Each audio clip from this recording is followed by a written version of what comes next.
ये बिहार को कलंकित करने वाली घटना है, ये बिहार को बदनाम करने वाली घटना। आज बिहार शर्मसार इस घटना से है। ये श्रेया के साथ जो भी कुछ हो रहा है बिल्कुल गलत हो रहा है और श्रेया को न्याय मिलना चाहिए। 24 घंटा के अंदर न्याय मिलना चाहिए। मां बहनों पर अत्याचार करने वाले के साथ फांसी के अलावा कोई दूसरा सजा होना ही नहीं चाहिए। कि अगर ये जो श्रेया है ये राजपूत की बेटी नहीं होती, किसी दूसरे समाज की बेटी होती, लोग वोट बैंक की राजनीति के लिए वहां पे जाके अड्डा गाड़ दिए होते हैं। ये जघन्य अपराध है और इस घटना का लीपा पोती की खबर आ रही है। अगर इस घटना में लीपा पोती होगा ये बर्दाश्त नहीं करेंगे। सार्वजनिक किया जाए, लोगों को सेटिस्फाइड, परिवार वाले को कम से कम सेटिस्फाइड करें। लेकिन आज जिस प्रकार की घटना का अंजाम हो रहा है मां बहनों के साथ, बहन बेटियों के साथ, रोआ कांप जाता है। मुख्यमंत्री जी, ये हम लोगों ने श्रेया को एक राजपूत की बेटी के नजरिए से नहीं देख रहे हैं, हम लोग श्रेया को एक बिहार की बेटी के नजरिए से देख रहे हैं। परिवार वालों की इस बात की संतुष्टि होना चाहिए कि श्रेया का मौत इन्हीं कारणों से हुआ है। औरंगाबाद जिले के नवीनगर थाने के खैरा गांव की रहने वाली श्रेया का अब मौत हो चुका है। दरअसल वही श्रेया जो 11 जून को सुबह 6:15 बजे अपने घर से कोचिंग के लिए निकलती है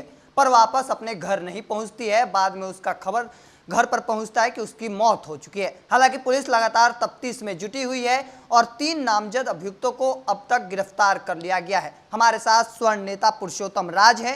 किस तरीके से देखते हैं पुरुषोत्तम जी, एक लड़की, एक बच्ची अपने घर से निकलती है कोचिंग जाने के लिए और उसके बाद वो अपने घर नहीं पहुंच पा रही?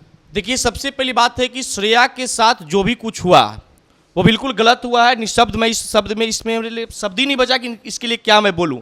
निंदा किया जाए वो भी कम पड़ेगा। और उस राज्य में, जिस राज्य के मुखिया ये कहते हैं कि हमने 2005 के बाद जब सत्ता में आया तो इस बिहार की बेटी को, बिहार के बहनों को सुरक्षा हमने दिया, हमने महिलाओं को सम्मान दिया, हमने उन बेटियों को घर से निकाला जो बेटी घर में कैद थी, पढ़ती नहीं तो उसको हमने पढ़ने के लिए निकाला। हमने मुख्यमंत्री जी के बातों से सहमत था, मुख्यमंत्री जी को हमने धन्यवाद दिया। लेकिन आज जिस प्रकार की घटना का अंजाम हो रहा है मां बहनों के साथ, बहन बेटियों के साथ, रोआ कांप जाता है। मुख्यमंत्री जी, इस प्रकार से बिहार में बेटियों के साथ होगा। बेटी स्कूल कोचिंग के लिए निकलती है, किडनैप हो जाती है, उसकी लाश मिलता है। यह जघन्य अपराध है और इस घटना का लीपा पोती की खबर आ रही है। अगर इस घटना में लीपा पोती होगा ये बर्दाश्त नहीं करेंगे। परिवार वाले का बयान और प्रशासन वालों का, दोनों का अगर बयान देखा जाए तो आकाश जमीन का अंतर है। आखिर ऐसा क्यों?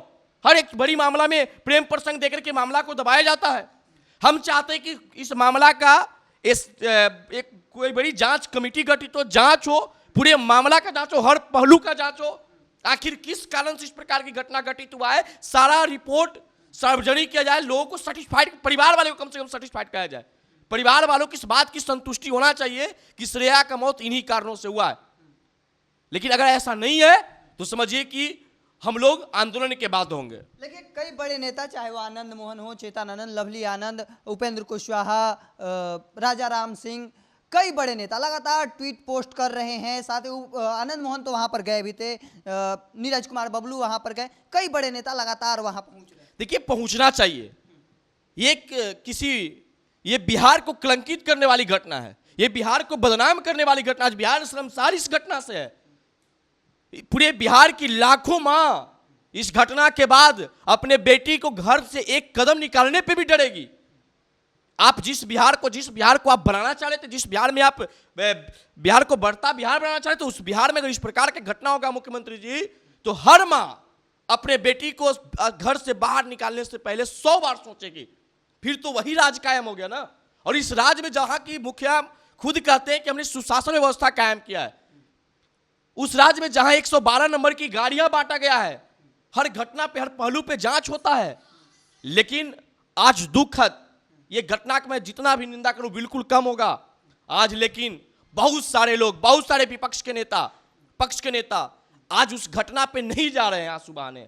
आज उस घटना पे उस परिवार वाले से मिलने नहीं जा रहे हैं। आखिर क्यों? आप वोट बैंक की तराजू से तोल रहे हैं कि श्रेया से मिलने से क्या फायदा होगा। आखिर क्या वजह है कि आप वहां नहीं जा रहे हैं?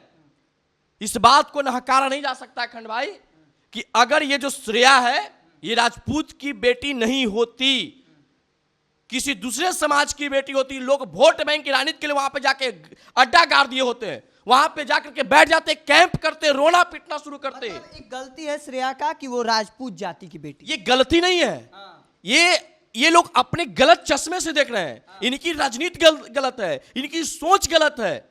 ये हम लोगों ने श्रेया को एक राजपूत की बेटी के नजरिए से नहीं देख रहे हैं, हम लोग श्रेया को एक बिहार की बेटी के नजरिए से देख रहे हैं। ये पूरे बिहार के बेटी समाज को कलंकित करने वाली घटना है। हमारे हर बिहार की बेटी इस घटना के बाद सीख लेगी।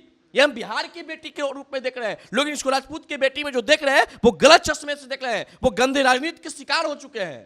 पुलिस लगातार हर मामले की तफ्तीश कर रही है, लेकिन एक बात बताइए कि एक लड़का कॉलेज में परीक्षा देकर निकलता है, उसके बाद पटना लॉ कॉलेज में हत्या होती है। एक लड़की कोचिंग के लिए निकलती है, उसके बाद घर वापस नहीं लौट। ऐसी कई घटनाएं आपको मिल रही हैं, कहीं ना कहीं सरकार के सुशासन पर सवाल खड़े कर। निश्चित रूप से सुशासन पे सवाल खड़ा होता है। आपने सची की ये कहानी हम लोग को याद पुनः दिलवा रहे। ये अभी हाल फिलहाल की घटना है। पटना यूनिवर्सिटी के छात्र नेता हर्षराज की हत्या। अब तक क्या हुआ भाई? बहुत दिनों तक यहां पे अगर छात्र एक्टिव नहीं होते हैं, उस भाई के लिए आवाज नहीं उठता, तो दोषी नहीं पकड़े जाते। दोषी को बचाने का पूरा षड्यंत्र चल रहा था, लेकिन इसमें नहीं चलने देंगे। ये श्रेया के साथ जो भी कुछ हो रहा है बिल्कुल गलत हो रहा है, और श्रेया को न्याय मिलना चाहिए। 24 घंटा के अंदर न्याय मिलना चाहिए। और हमें बिहार की प्रशासन पे, बिहार की सरकार पे पूरा भरोसा है कि करेंगे इस तरह के काम, क्योंकि इसी बिहार की प्रशासन और इसी बिहार की सरकार और इसी बिहार की प्रशासनिक व्यवस्था, आपको याद होगा आप लोगों ने पूरे खबर चलाए थे कि एक मंत्री के यहां नल चोरी हो गया, जूता चप्पल चोरी हो गया। 24 घंटे के अंदर चोर पकड़ा गया। जब नल और जूता चोरी करने वाले को पकड़ सकते हैं, तो इतने बड़े जघन्य अपराध करने वाला अपराधी अब तक पकड़ से बाहर क्यों? 24 घंटा का अल्टीमेटम। निश्चित अल्टीमेटम नहीं, हम कह रहे हैं कि 24 घंटा के अंदर गिरफ्तारी होना चाहिए। ये 13 तारीख के डेड बॉडी आप लोग को प्राप्त हुआ, 17 तारीख को 4 दिन बीत गए, 3 लोग अब तक गिरफ्तार हुए। देखिए हम क्या करें कि पूरे इस मामला को जांच होना चाहिए। देखिए क्या होता है कि जब मुद्दा गर्म होते हैं, माहौल दूसरा क्रिएट होता है, तो लोग क्या करते हैं कि निर्दोष को भी फंसा के मामला को शांत कराया जाता है। लेकिन हम इस मामला में ये कर रहे हैं कि पूरा हर पहलू पे इस मामला का जांच होना चाहिए। जो दोषी है वो बचना नहीं चाहिए और निर्दोष फंसना नहीं चाहिए। और ऐसे ऐसे दोषियों के लिए सिर्फ और सिर्फ एक ही कानून होना चाहिए, फांसी। मां बहनों पर अत्याचार करने वाले के साथ फांसी के अलावा कोई दूसरा सजा होना ही नहीं चाहिए। क्योंकि अगर आप बड़े कानून नहीं लाएंगे, संविधान में संशोधन, कानून में संशोधन करके अगर आप इस प्रकार के घटना के लिए कोई कठोर कानून नहीं लाएंगे, तो ऐसे घटना आम आवाम घटता रहेगा और हमारे बिहार की बहन बेटियों के साथ शोषण होता है और शोषण होता रहेगा। इसलिए कड़ा कानून चाहिए। तो देखिए कहीं ना कहीं बड़ा मांग करते नजर आ रहे हैं। 24 घंटे का अल्टीमेटम दिए हैं कि जल्द से जल्द मामले की पूरी तरह से जांच होनी चाहिए और जो लोग भी इसमें संलिप्त हैं सभी की गिरफ्तारी होनी चाहिए। और देखिए इनका सीधे तौर पर यह भी कहना है कि कहीं ना कहीं सुशासन पर बड़ा सवाल खड़ा करता है कि लगातार प्रदेश में एक नहीं बल्कि कई आपराधिक घटनाएं लगातार सामने आ रही हैं। ऐसे में आपका क्या मानना है कमेंट सेक्शन में जरूर लिखिएगा। तब तक के तमाम हर अपडेट को देखते रहने के लिए द इंडिया टॉप देखते रहें। धन्यवाद।